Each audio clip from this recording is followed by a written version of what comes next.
정치권 이야기 나누는 투나잇 이슈 시작합니다. 노무현 전 대통령 15주기 추도식이 열린 김해 봉하마을에는 여야 정치인들이 한자리에 오늘 모였습니다.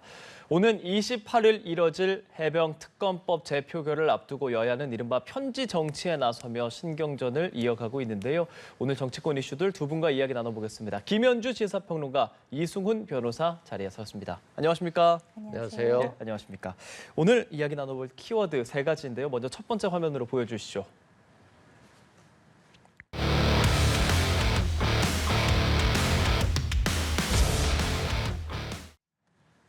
예, 봉하마을 집결입니다. 오늘 고 노무현 전 대통령 서거 15주기 추도식이 엄수됐습니다. 여야 정치인들 봉하마을에 집결을 했는데 노무현 정신을 계승하겠다라고 한 목소리로 얘기를 했습니다. 하지만 지금 현안을 두고 22대 개원을 앞두고는 입법 독재다, 검찰 독재다, 서로 외탓 공방을 하고 있는 모습입니다. 지금 상황 어떻게 좀 보고 계시는지 의견 먼저 듣겠습니다. 15주기를 맞아서 노무현 정신을 다시 한번 되새기면서 계승하고 우리 정치권이 보다 한 발 앞으로 나아가는 그런 자리를 마련해야 마땅하지 않겠습니까? 그래서 이제 전부 다들 말씀하시기는 노무현 정신이라 하면 통합, 상생, 타협의 정신을 이야기했고 결국에는 지역주의 타파 이런 것들을 논해야 마땅할 텐데 사실 지난 22대 총선 결과를 당선자 분포 그 지도를 붉은색, 푸른색 이렇게 표시한 걸 보면요.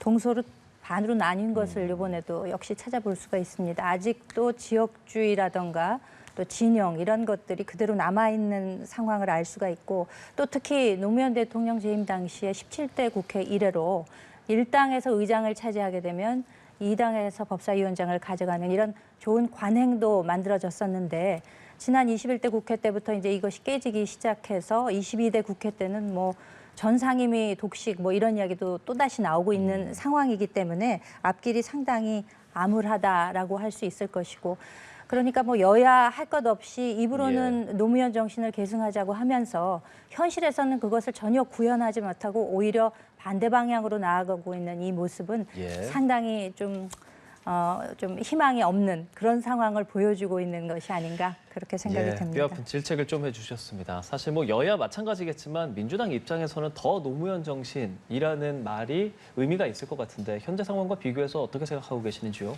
그 노무현 정신을 추도식을 계기로 이렇게 여야 대표들이 다 같이 만나서 얘기할 수 있는 것 이것도 또 정치 아니겠습니까? 그렇듯이 과거 노무현 전 대통령의 서민적인 모습들 그리고 국민들과 소통하는 모습들 여야 협치하는 모습들을 보면서 지금의 정치가 또 과거의 그 정치로 변해야 되지 않겠느냐. 그리고 노무현 대통령이 또 원했던 것들은 시민이 참여하는 정치였었거든요. 그렇듯이 요즘에는 시민의 참여도 중요하지만 또한 당원에 깨어있는 참여가 또 민주당에서는 굉장히 화두가 되고 있고요. 입법 독재 하시는데 민주당에서 독재를 한 게 없어요. 대통령의 그 무시무시한 거부권이라고 하는 힘이 있기 때문에 방송 3법이라든가 최상병 특검법이라든가 이태원 특별법이라 이런 것들이 다 거부권에 막혔었잖아요. 그래서 입법 독재를 한 적은 없다라고 말씀드리고 또 지금 조국 혁신당의 대표인 조국 전 장관, 현 당선인이죠.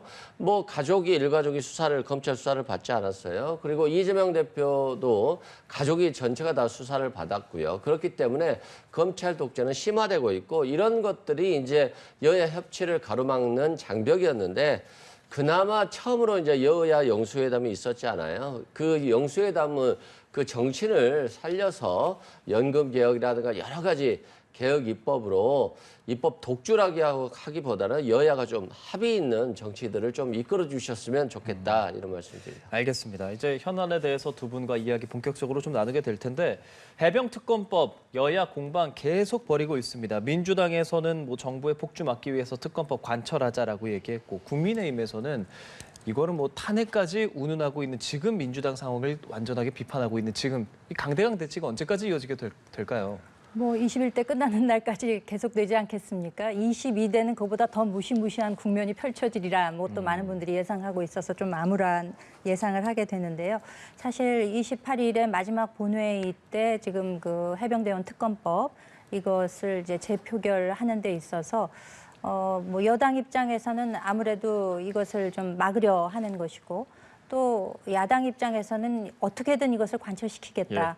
하고 있는 것도 사실인데 지금 그 특검법뿐만 아니라 여러 가지 좀 문제될 수 있는 뭐 민주화 유공자법이라던가 양곡관리법 같은 것도 무더기 강행 처리를 하겠다라고 지금 하고 있어요. 그래서 29일이 되면은 21대 국회의 마지막 날입니다. 그렇게 되면은 그런 법들을 무더기로 강행 처리하게 되면 과연 또 윤 대통령으로 하여금 거부권을 행사하라는 뜻인지 그것을 마치 유도하는 것과 같은 이러한 입법 폭주 현상은 끝날까지도 지속이 되지 않을까라는 생각, 염려에 섞인 생각을 하게 되고요. 또 그것에 발맞춰서 탄핵까지도 민주당 최고위에서 지금 본격적으로 목소리가 나오기 시작했습니다. 정청래 최고위원이 최고위를 통해서 이야기를 했는데 이런 국면에 대해서는 글쎄요, 이렇게 총선에서 물론 뭐 거대 의석을 차지하고 국민들이 선택해 줬다고 말로는 하지만 이렇게 강대강 대치로 가는 것까지를 과연 국민들이 용인해 주시는 뜻으로 그렇게 표를 주셨을까 하는 점에 대해서는 상당한 의문을 가지고 있습니다. 예, 아무래도 탄핵 열차가 시동을 걸고 있습니다라고 말했던 그 부분에서 탄핵이라는 단어가 직접적으로 언급이 됐기 때문에 여당에서도 또 강력하게 좀 비판적인 입장을 내고 있는데 말이죠. 근데 좀 신기한 현상이에요. 요즘 탄핵 얘기가 나와도 국민들이 별로 놀라지를 않아요. 과거에 이제 탄핵이란 얘기가 나오면 대통령실에서도 그리고 여당의 국회에서도 국회의원들이 그냥 난리가 났었거든요. 그런데 너무나도 자연스럽게 별 이상한 얘기로 들리지 않는다는 점에서 대통령실의 어떤 국격이나 품격 또는 권위가 많이 떨어졌다. 그리고 이것들은 결국엔 대통령실에서 자초한 것이 아닌가 싶고요. 그렇습니다. 탄핵이라고 하는 것은 어떻게 보면 국민적으로는 불행한 일이고 그만큼 국가가 발전하지 못한 채 정체되고 있다는 또 하나의 표현이기도 하거든요. 그런 측면에서는 지금 이런 탄핵 논란들이 결국에는 대통령실이 변해야 된다는 것이고 그래야지만 이제 국가 미래가 결정된다. 이런 말씀을 드리고요. 네. 우리가 그렇지 않습니까? 최상병 특검법. 뭐 대통령실이나 여당에서는 문제 없다는 거잖아요. 잘못한 게 없다라고 하는 거니까 그렇게 잘못한 게 없으면 그냥 특검으로 가서 시원하게 털어버리면 되는 것인데 왜 이렇게 털지 못하고 그냥 말로는 잘못한 게 없다라고 하면서 이렇게 거부하고 있는지 좀 이해가 안 된다 이런 말씀 드리고요. 문재인 대통령 때도 드루킹 특검 통과와 관련해서 고심이 많았을 거예요. 특히 김경수 전 경남지사 오늘 노무현 전 대통령 수도식에 왔었습니다만 그 굉장히 가까운 사이였잖아요. 그럼에도 불구하고 여야의 협치를 위해서 그리고 진실을 확인하기 위해서 드루킹 특검을 받아들였고 결과적으로 그때 당시에는 아픔이 있었습니다만 나중에는 그런 어려움들을 털고 가는 또 다른 장르로 넘어갈 수 있는 거거든요. 근데 어디까지 이렇게 윤석열 대통령이 최상병 특검법에 발목이 잡혀가지고 뭐 국회의원들과 미래를 논의해야 되는데 최상병 특검법이 통과되지 않도록 하는 식사정치를 하고 있어야 하는 것인지 저는 굉장히 안타깝고요. 대통령께서 좀 국가의 미래를 생각하셔서 적극적인 좀 전향적인 조치들을 좀 취해 주셨으면 좋겠다 이런 말씀드립니다. 예. 자, 말씀하시겠어요? 네, 탄핵이라는 것을 정말 이야기를 해도 국민들도 이제는 뭐 예사로이 넘길 정도다라는 말씀을 하셨는데 과연 그런 분위기가 조성됐다면 그것은 어느 당의 책임이라고 할 수 있을까요? 탄핵이라는 것을 마치 정쟁의 수단처럼 활용해서 마구 남발한 민주당의 책임도 저는 상당히 크다고 생각을 합니다. 탄핵이라고 하는 것은 그 대상이 뭐 장관이 됐건 뭐 검사가 됐건 뭐 대통령은 말할 것도 없고 헌법과 법률에 심대한 위반을 해서 그 직을 수행할 수 없을 정도로 심각한 경우에만 해당되는 것입니다. 그런데 이것을 마치 정말 기승전 탄핵으로 모든 국면의 탄핵만을 가지고 나온다면은 정말 그 정쟁을 일으키고 국정을 혼란에 빠뜨리는 일이라는 점도 다시 한번 알겠습니다. 강조하고 싶습니다. 재표결은 28일로 예정이 돼 있습니다. 지금 재표결 했을 때 과연 국민의힘 의원들의 표심이 어떻게 갈 것인가 이것도 관심인데 공식적으로 그 찬성 의견을 낸 건 3명밖에 없어요. 그런데 뭐 박주민 의원 같은 경우는 뭐 설득하고 있다, 편지를 보내고 있다라고 하고 있고 또 국민의힘에서도 다시 본인들 이제 국민의힘 의원들에게 친서를 보내고 있다라고 하고 있기 때문에 지금 민주당에서는 3명보다 더 많이 나올 가능성을 높게 보고 있는 겁니까? 뭐 조금 더 나올 것 같긴 같은데 10명을 넘기는 어려울 것 같다 이런 생각이 들고요. 저는 그렇습니다. 국민의힘이 과거 윤석열 대통령 그리고 대통령실의 어떤 아바타 역할, 수직적 당 당정 관계 속에서 그냥 윤핵관에 따라가는 그런 역할들을 많이 했잖아요. 결과적으로 어떻게 됐습니까? 총선에서 참패를 당했죠. 그러면 그 이후에는 좀 달라져야 되지 않겠습니까? 그냥 영수회담을 통해서 말만 하고 나 영수회담 2년만 했어. 그러니까 더 이상 영수회담 요구하지 마. 이런 어떤 자세보다는 한 번 한 영수회담을 계기로 여야가 협치해서 뭔가를 바꿔나가야 되는 것이고 최상병 특검을 예를 들어서 국민들이 반대하는 의견이 많다라고 한다면 또 이해하겠어요. 찬성하는 의견들이 굉장히 압도적으로 많이 있고요. 그래서 본인들이 잘못한 게 없다라고 하니까 특검을 거부하는 자가 범인이라고 하지 않았습니까? 그렇듯이 그런 것들을 없애기, 상쇄시키기 위해서라도 저는 좀 국민의힘 국회의원들께서 대통령이 먼저 변하지 못한다면 국민의힘이 먼저 변해서 좀 여론을 그리고 국민의힘을 그리고 윤석열 정부를 좀 이끌어갔으면 하는 바람입니다. 편지 신경전이라고 언론에서는 표현하더라고요. 어떻게 보고 계세요? 뭐 바야흐로 편지 정치의 시대가 열린 건가요? 편지하면은 낭만적인 대상인데 전혀 예. 그렇게 느껴지지 않는다는 데 맹점이 있는 것 같습니다. 편지를 박주민 의원께서 이제 전부 보냈다는 거 아니에요? 국민의힘 쪽으로. 근데 그게 뭐 얼마나 효과가 있겠습니까? 사실 국회의원 개개인은 본인의 정치적 신념에 따라서 바른 결정을 내리리라고 생각이 되는데 박주민 의원이 이제 이렇게 어필하시는 것은 일종의 뭐 자기 정치다 이렇게 이제 해석이 될 수도 있을 것이고 또 그에 대응해서 추경호 원내대표도 가만히 있을 수는 없으니까 친전을 보냈다고는 하는데 편지의 효과라고 하는 것은 글쎄 국회의원 개개인이 하나의 입법기관으로서 양심에 따라서 국익을 앞세운 결정을 하지 않겠습니까? 얼마나 영향이 있을지는 좀 의구심이 드는데 사실상 17표 이상이 이제 이탈을 해야 결과가 민주당이 원하는 방식으로 이루어질 텐데 어느 정도의 표 이탈이 있을지는 좀 예상은 어렵습니다만 예. 일부는 뭐 10표 정도까지도 나오지 않겠느냐, 두 자릿수. 이렇게 예상하고는 있습니다만 지금 민주당 측에서 개인적으로 개별적으로 접촉하는 분들을 보면 당적을 옮기신 분들 또 좀 호남 쪽에 그 적을 둔 그런 인사분들을 좀 만나신다고는 하는데 저는 그렇게 뭐 두 자릿수까지는 가지 않을 것이다. 하지만 이제 22대가 되게 되면 8표만 이탈하게 돼도 그렇죠. 결과가 달라지기 때문에 어느 정도의 표 이탈이 있는지도 상당히 관심이 가는 대목이라고 할 수 있을 것 같습니다. 알겠습니다. 저희 첫 번째 키워드는 여기서 정리해 보겠습니다. 바로 다음 키워드로 넘어가 보죠.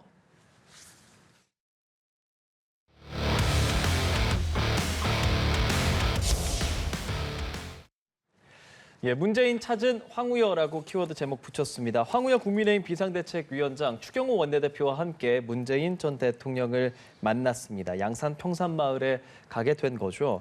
여기서 문재인 전 대통령이 몇몇 발언들을 좀 내놓았습니다. 혐오의 정치에 대해서 기본적으로 좀 우려하는 목소리를 문재인 전 대통령이 냈네요.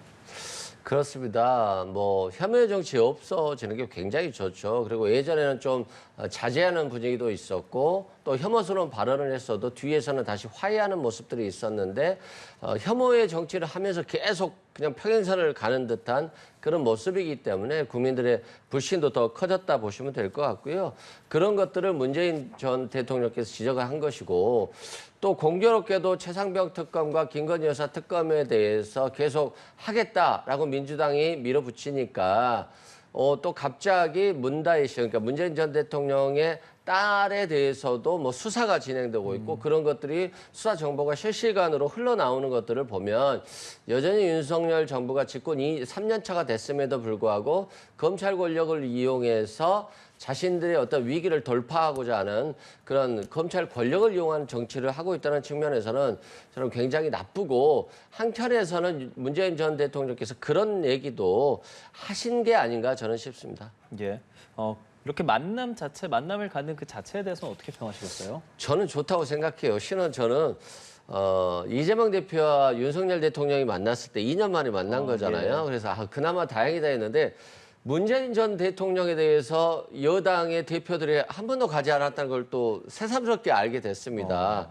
그래서 자주 만나는 건 좋고요. 뭐 형식적인 만남일지라도 자주 소통을 통해서 의견을 교환하고 그러면서 또 뒷말도 하는 거잖아요. 저는 좀 이런 모습들은 지속적으로 조금 늘어났으면 좋겠다 이런 생각입니다. 네, 이런 만남 그리고 만남에서 오갔던 대화 어떻게 평론 좀 하시겠어요? 뭐 상대당에 대해서 이렇게 찾아가 뵙고 만남을 갖는 것 자체는 저는 굉장히 바람직하다라고 생각이 됩니다. 뭐 그런 어떤 뭐 현안에 관계없이 만남은 이루어질수록 좋다. 그렇지만 뭐 이재명 대표께서도 전직 그 국민의힘 전당에서 나온 그 대통령들, 전직 대통령들께 뭐 예방가고 하는 것은 없었기 때문에 오히려 좀 통 크게 황우여 그 비대위원장이 예. 역시 정치 경력이 많고 어당팔이라고 불리우지 않습니까? 당수가 8단이라는 분이시기 때문에 노련하게 먼저 찾아가 뵙고 이렇게 인사 나누는 것은 참 저는 좋은 일이라고 생각을 하는데요. 예. 다만 그 언어 표현에 있어서 좀 순화를 하자라는 말씀을 하셨는데 제가 이 말씀을 듣고는 아니 불과 얼마 전에 있었던 총선 국면에서 70평생 이렇게 못하는 정부는 처음 본다라고 바로 직전 대통령께서 그렇게 말씀하시지 않았었습니까? 사실 전직 대통령이라 하면 국가의 원로로서 통합의 상징입니다. 사실 뭐 민주당 출신이건 국민의힘 출신이건 전 국민을 대표하는 그런 위치에 계시는 분이 어떤 특정 정당에 가서 선거 유세를 불과 퇴임하신 지 2년밖에 안 되신 분께서 하시면서 게다가 이렇게 못하는 정부 이런 표현까지를 써 놓으셔놓고서 언어 표현을 순화해달라라고 말씀하시는 것에 대해서는 조금 의문을 갖기는 했습니다. 알겠습니다. 지금 황우여 비대위원장이 보면은 일정 뭐 박근혜 전 대통령 등도 만날 거 조율하고 있는데 이렇게 지금 문재인 전 대통령도 만났고 다만 일각에서는 조금 더 이제 전당대회 준비라든지 지금 임시 관리형에 조금 더 초점을 맞춰야 되는가 하는 목소리도 있다고 들었는데 실제로 반응 좀 어떻다고 보고 계십니까? 그렇죠. 아무래도 좀 갈 길이 바쁘지 않습니까? 7월 달에 전당대회를 하기 위해서는 지금 뭐 이루어진 게 별로 없습니다. 관리형이라는 뭐 규정을 굳이 하지 않더라도 네.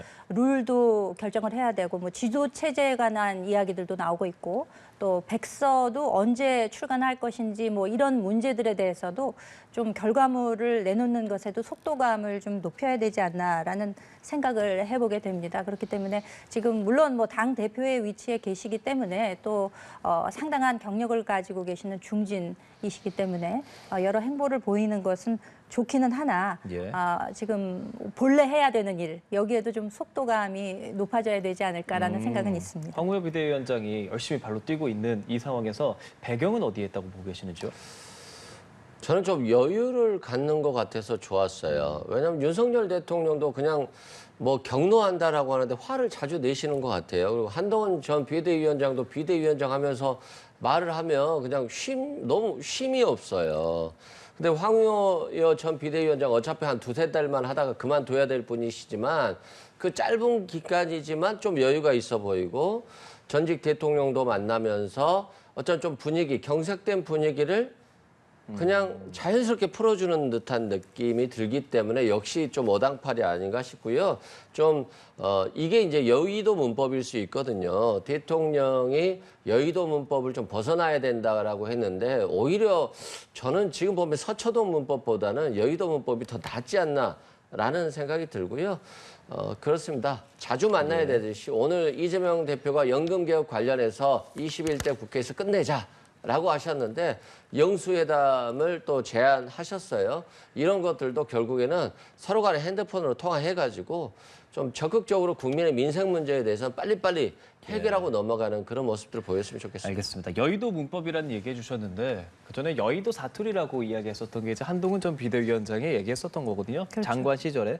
한동훈 전 비대위원장 뭐 SNS에 글도 쓰고 현안에 대해서 직접적으로 의견도 밝혔잖아요. 뭐 앞으로도 계속 그런 흐름 보일 거라고 생각하십니까? 현안에 대해서 문제를 지적하는 것은 정책에 관한 목소리를 내고 있다는 차원에서는 뭐 많은 분들이 좋게 평가하고 계시는 것 같습니다. 그 KC 인증이라던가 고령자 운전 면허 등에 관한 예. 의견을 내는 것은 바람직하다라고 생각이 됩니다만 뭐 특검법 같은 민감한 현안에 대해서는 저는 특별한 목소리는 내지 않을 것이라고 지금 예상하고 있습니다. 과거 비대위원장 시절에도 이 특검법에 관해서는 정치 공세적 측면이 있다라는 점을 명확히 하고 또 반대한 목소리를 낸 적이 있기 때문에 이에 네. 대해서 굳이 지금 뭐 아무 직을 맡고 있지 않은 상황에서 특별한 입장을 정리할 것 같지는 않은 생각이 드는데요. 그렇지만 이제 본인이 구체적으로 만약에 전당대회를 출마하게 된다면 예. 지금 많은 분들이 그 가능성이 높아지고 있다고 지금 예. 지적을 하고 계시기 때문에 만약에 그런 경우가 된다면은 뭐 어떤 방식으로든지 대통령과의 소통도 있을 것 같고 또 그 측근 일각에서 나오는 얘기로는 결심을 하게 되면은 윤 대통령에게 만남을 제의할 것이다, 뭐 오찬 회동을 제의할 것이다, 뭐 이런 예. 이야기도 오늘 나오기도 했었거든요. 그렇기 때문에 구체적으로 뭔가 결정 사항이 있게 되면 뭔가 더 활발한 움직임을 좀 보여줄 수는 있지 않을까라는 기대를 하고 있습니다. 예. 한동훈 전 비대위원장이 전당대회 출마할 것이 가능성이 높다라는 얘기 저희 지난번에도 했었는데 지금도 같은 생각이신지 그리고 현안에 대해서 목소리를 내는 한동훈 전 비대위원장이 앞으로도 계속 그렇게 할 것인지에 대해서까지 여쭤볼게요. 저는 일단은 뭐 당연히 당대표를 출마할 걸로 봐요. 왜냐하면 일단 정치에 입문을 했는데 자신이 항상 뭔가 엘리트 코스를 겪어왔잖아요. 예. 그리고 뭐든지 하면 해결해낸다 이런 것들이 있었는데 비대위원장 맡으면서 그냥 처참하게 깨졌잖아요. 뭐 구원 투수로 나왔다고 볼 수도 있고 선발 투수로 나왔다고도 볼 수 있는데 결국에는 굉장히 많은 패전 투수가 됐기 때문에 여기에 대해서 꼭 자신을 극복하고 싶을 거예요. 그래서 나올 거라고 보고요. 다만 이제 현안과 관련해서는 당선 전과 후가 달라질 것 같아요. 당대표에 당선되기도 전에 최상병 특검법에 대해서 뭐 찬성하겠다라고 한다면 강성 팬덤들이 떠날 수도 있고 윤석열 대통령을 지지하는 사람들이 떠날 수도 있거든요. 그래서 당선 전까지는 어느 정도 수준에서만 현안을 낼 것 같고요. 당선이 된다라고 한다면 윤석열 대통령과 가장 먼저 각을 세우고 또 국민과의 수직적 당정 관계를 끊고 그리고 뭔가 국민과 공감하는 모습들 그리고 윤석열 대통령의 아바타가 아니라는 그런 확실한 모습을 보여주기 위해서 최상병 특검에 대해서 찬성할 가능성도 있지 않나 싶은데 그건 이제 당대표가 된 이후에 생각해 보지 않을까 싶습니다. 예. 그러니까 언젠가부터 지금 우리가 얘기하고 있는 한동훈 전 비대위원장 하면 카운터파트너로 홍준표 대구시장이 떠오르기 시작했어요. 홍준표 대구시장이 SNS에서 계속 뭐 설전도 주고받고 강력하게 좀 한동훈 전 비대위원장도 꼬집고 하는 모습들도 있거든요. 왜 그런다고 생각하세요? 그러니까 홍준표 대구시장이 처음에는 뭐 얼라 하면서 셀카 하나 놀이한다 이렇게 하면서 어느 정도 그 이미지를 한동훈 전 비대위원장의 이미지를 그냥 패전 투수 같은 그리고 실패한 황태자 같은 모습들을 보여주고 싶었던 것 같아요. 근데 너무 자주 하니까 이거 홍준표 대구시장에 좀 한동훈 전 비대위원장을 너무 두려워하는 거 아니야? 한동훈 전 비대위원장이 되면 자신의 대권 가도에 굉장한 걸림돌이 되는 거 아니야? 이런 생각을 하고 있는 것 같다는 생각이 충분히 들고요. 지금의 정치가 과거에는 꼭 자신의 그 일반적인 지지자를 상대로 뭐 선거를 좀 이끌어 갔었는데 요즘은 강성 팬덤이나 강성 지지자가 없으면 굉장히 어려운 선거거든요. 그런 측면에서 저는 한동훈 전 비대위원장을 굉장히 견제하는데 이 견제하는 것들이 결국에는 자신의 좀 부족함을 더 보이는 것으로 지금 좀 보여지지 않나 싶어요. 네, 이런 평론에 대해서 좀 어떤 생각하시는지요? 뭐 우리가 흔히 뭐 보수의 어머니 추미애 전 장관이 이제 보수의 어머니다 뭐 이런 이야기를 하는데 만약에 한동훈 전 비대위원장이 재등판을 하게 된다면 예. 저는 그 홍준표 시장이 재등판의 아버지다 이런 별명을 얻지 않을까라고 생각이 될 정도로 총선이 끝난 직후부터 뭐 계속해서 연일 때리기 그래서 중간에는 뭐 이쯤에서 그만하겠다라고 말씀해 놓으셔놓고도 계속해서 지금 비판의 목소리를 이어가고 있거든요. 오늘은 어떤 말씀을 하셨는가 하니 많은 분들이 상처 입을까를 걱정하며 무시하라지만 요즘 세상은 반론을 펴지 않으면 기정사실로 되어버리는 경우가 대부분이다. 이런 이야기를 하셨어요. 그래서 저는 이 말씀만 듣고는 이게 누구한테 뭐 들으라는 이야기인가. 이 내용만 들어가지고는 마치 홍준표 시장께서 뭐 배신자니 폐쇄자니 우주미아니 이런 이야기를 들으셨던 게 아닐까라는 착각이 일어날 정도로 자기는 뭐 누구처럼 경강부회하지 않는다라고 말씀을 하셨지만 좀 이런 게 오히려 경강부회가 아닐까라는 그런 아이러니를 좀 느끼고 있거든요. 그리고 홍 시장께서 말씀하시기를 저 총선 말아먹은 애한테 지선 또 말아먹으라고 시킬 거냐 이런 이야기도 이제 최근에 방송에 나오셔서 하셨는데 아니 굳이 그렇게 따지자면 그 19대 대선 때 대패하시고 나서 지선에서 또 말아서 뭐 드신 분이 또 20대 때는 21대 총선에서는 또 탈당까지 하셔서 나오시지 않았었습니까? 그리고 이제 본인도 조금 되돌아보는 시간이 있어야 되는데 연속해서 공격의 칼날만 날리다 보니까 심지어는 친윤그룹이라고 할 수 있는 그 박수영 의원조차도 당 떠나실 거면 빨리 떠나시라 뭐 이런 이야기로 지금 맞대응을 하고 있지 않습니까? 그 당 내에서 이런 목소리들이 나오고 있다는 점에 대해서도 뭐 시비를 뭐 가리는 것을 거리끼지 않겠다라고 말씀은 하셨습니다만 조금 본인의 그 지나온 나날들에 대해서도 조금 되돌아보시면 어떨까라는 생각도 해봅니다. 네, 저희 여당 상황 짚어봤습니다. 다음 주제로 넘어가 보죠.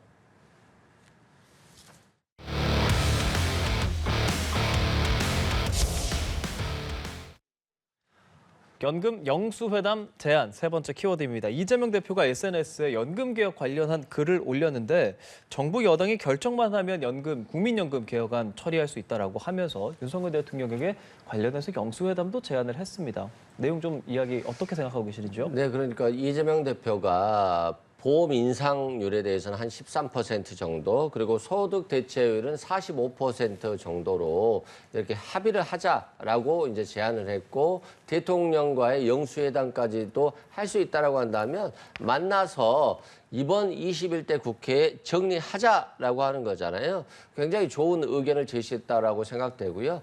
연금 개혁은 미래 세대의 부담을 줄여주는 거잖아요.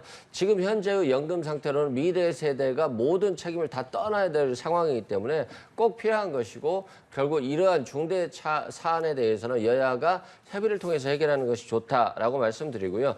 거기에 반해서 모 의원 같은 경우는 뭐 이게 이재명 대표가 거짓말을 했다라고 하는데, 좀 그렇게 좀 수준 낮은 정도 수준의 정치보다는 국민의힘은 43%, 44%까지 소득 대체율을 주장했다라고 해요. 그러면 민주당과 관련해서 1% 정도 차이밖에 없기 때문에 이걸 22대 국회로 가는 것보다는 대통령이 적극 나서서 좀 연금 개혁을 마무리하면 좋겠고요. 그것이 대통령께서 이재명 대표 핸드폰 번호까지 받아서 자꾸 통화하고 자주 소통하자고 하셨으니까 꼭 국회의 문제라고 생각하지 마시고 대통령이 좀 적극 나서 주셨으면 좋겠다, 이런 말씀입니다. 대통령실에서는 국회에서 합의하기 기다리고 있다라는 입장을 냈는데 뭐 사실상 지금으로선 제안을 거부한 거로 봐도 되겠습니까? 그렇습니다. 윤석열 대통령이 취임 초부터 개혁에 박차를 가하겠다라는 이야기를 했었고, 예. 연금, 교육, 노동, 그리고 의료 개혁에 이르기까지 4대 개혁에 대한 의지는 지금도 변함이 없습니다. 그중에서 이제 가장 중요한 것이 연금 개혁이라고 할 수 있겠죠. 그런데 지금 방금 말씀을 해주셨다시피 그 국회에 연금특위가 설치가 돼서 위원장으로 주호영 위원장이 약 2주일 전에 발표를 했습니다. 여야 간사가 함께 자리를 했어요.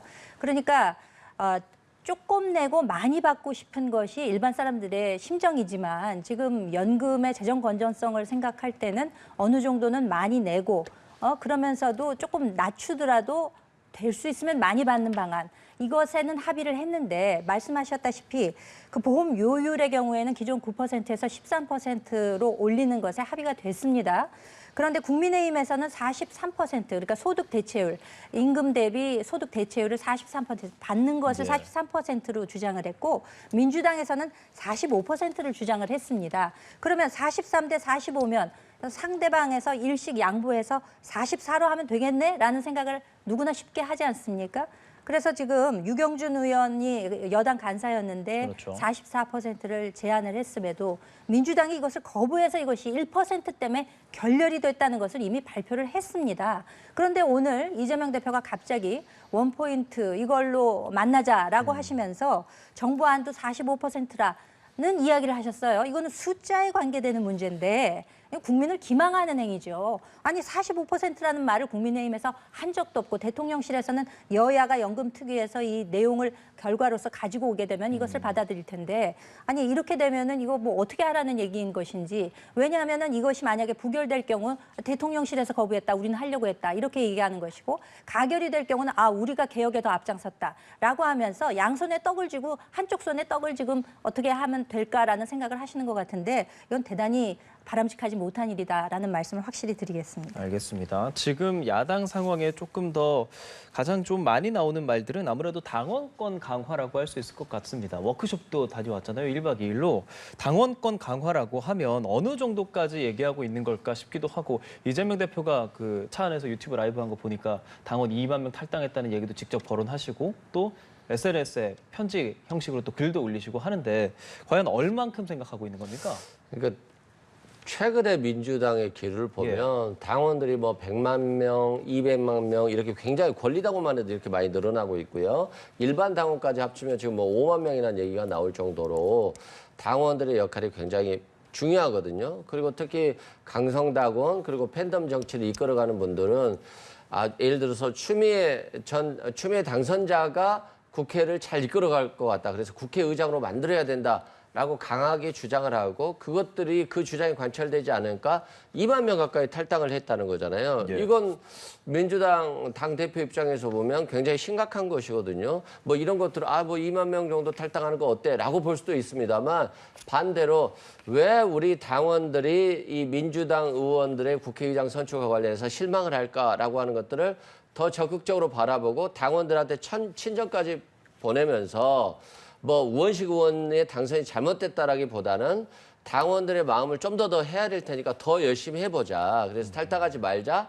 그리고 또 조국혁신당과의 선명성 경쟁도 있지 않습니까? 조국혁신당이 더 선명성 있게 여당과 싸우고 있기 때문에 그런 부분까지도 고려해서 예를 들어서 시도당 위원장 선출에 있어서 아무래도 그 당원들이 좀 더 의사를 더 반영한다든가 그리고 뭐 아직 뭐 의견에 어떤 몇몇 국회의원들의 의견에 불과할 뿐이지만 원내대표라든가 국회의장 선출에 있어서도 당원들의 의사를 일부 반영해야 되지 않냐 이런 것들이 있고요. 그래서 결과적으로 지금 민주당의 현 추세는 당원들의 의견을 최대한 많이 반영하고 당원들이 최대한 참여할 수 있는 정치를 만들려고 지금 노력하고 있다라고 보시면 될 것 같습니다. 예. 김현주 평론가께서 보시는 이 민주당 내 당원권 강화론 어떤 의견 갖고 계세요? 지금도 충분히 강화되어 있는 거 아닙니까? 그보다 더 강화하려고 하는 것은 일종의 끌려가기 내지는 눈치 보기에 다름없다라는 저는 그런 생각을 하는데요. 이번에 추미애 그러니까 의장 후보자가 탈락이 됨으로써 상당한 지금 비판 여론이 잠재워지지 않고 있고 2만여 명이 탈당을 했다. 그러면 이분들 굉장히 목소리 큰 분들 2만여 명이라는 거 아니겠습니까? 권리당원이라고 하는 분들 가운데 2만여 명이라고 하면 뭐 권리당원은 한 규모를 뭐 250만 정도 보시더라고요. 그럼 퍼센테이지로 따지면은 극소수에 불과할 텐데 이분들의 그 강한 목소리에 휘둘리고 마는 이런 결과가 아닐까라는 저는 그런 생각을 해봅니다. 우상호 의원이 이제 그런 얘기를 했습니다. 당권 선거에 있어서는 당원들의 목소리 반영되는 게 맞다. 그리고 공직 후보자를 선출할 때 민심을 반영하는 게 맞다. 그렇지만 당 내에서 그러니까 원내에서 선거를 해야 되는 경우가 있습니다. 원내대표나 국회의장 후보자 같은 것을 선출할 때는 이 각각의 입법기관이라고 하는 분들이 대의민주주의제 하에서 그분들의 의견을 반영해서 그 결과가 나오는 것이 맞는 일이거든요. 그 관행이라고 하는 것은 다 그 이유가 있는 것이고 그것이 하루아침에 만들어지지 않는 것이기 때문에 그 취지가 있는 것인데 이런 것에조차도 뭐 김민석 의원의 경우는 뭐 10% 반영 거기다가 뭐 장경태 의원은 20%, 양문석 후보는 뭐 50%를 아주 통 크게 반영하자는 말씀을 하시는데 과연 이렇게 하는 것이 민주당 내의 민주주의가 살아 숨쉬게 하는 것에 도움이 과연 될까요? 긴 호흡으로 볼 때 저는 상당한 의문을 가지고 있습니다. 지금 말한 이런 내용들이 현실화 가능성이 있습니까? 저는 먼저 말씀드리면 국민의힘이 좀 걱정해야 됩니다. 당원들이 이렇게 반응을 하면 어떻게 민주당은 바꿀까를 고민하고 있는데 국민의힘은 윤석열 대통령이 당신 100%로 거의 만들지 않았어요? 근데 지금도 못 바꾸고 있잖아요. 그렇기 때문에 이번 총선에서 패배한 거 아니에요? 그래서 당원들의 마음에 귀 기울이는 것이 요즘의 정치다라는 말씀. 당원들의 마음에 귀 기울이는데 지금 말씀하신 것처럼 원내대표라든지 국회의장단 선출에도 반영될 수 있다라는 가능성이 조금씩 나오고 의원들이 직접 언급하는 부분에 있어서 가능성은 있지만 가능성은 있지만 바뀌기가 쉽지는 않을 거예요. 왜냐하면 입법기관, 헌법기관으로서의 국회의원들의 권한을 침해한다는 그런 의미도 있기 때문에 바뀌기가 쉽지는 않을 것이다. 다만 당원들이 이렇게 강하게 요구하고 있고 국회의원 선거로 당선됐을 때 50%의 권리당원 투표가 있었거든요. 근데 투표로 당선되자마자 자신들의 견해와 다른 의견이 나와서 탈당 행렬이 있기 때문에 민주당 지도부로서는 이걸 달랠 필요성이 현재로서는 있다라고 말씀드립니다. 알겠습니다. 예, 지금까지 김현주 시사평론가 이승훈 변호사와 함께 정치권 이야기 나눠봤습니다. 오늘 말씀 잘 들었습니다. 감사합니다.